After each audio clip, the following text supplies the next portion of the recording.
Vicky Prasetyo dan Kalina Oktarani memutuskan berpisah meski usia perkawinan mereka baru beberapa bulan. Setelah berpisah medio Desember tahun 2021, Vicky Prasetyo dan Kalina Oktarani saling berbalas tudingan terkait perselingkuhan masing-masing. Kalina Oktarani disebutkan selingkuh dengan pria yang belakangan diketahui bernama Ricky Wemiraza. Sedangkan Vicky Prasetyo juga dikabarkan punya wanita lain saat masih menjadi suami Kalina Oktarani. Kalina Oktarani membenarkan dekat dengan Ricky Wemiraza, namun membantah kabar perselingkuhannya itu.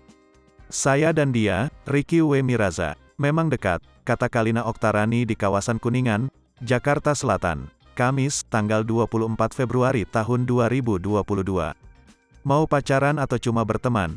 Apa yang kami lakukan itu terjadi setelah saya dan Vicky sudah bercerai," ucap Kalina Oktarani yang mengaku berpisah dengan Vicky Prasetyo sejak tanggal 10 Januari tahun 2022.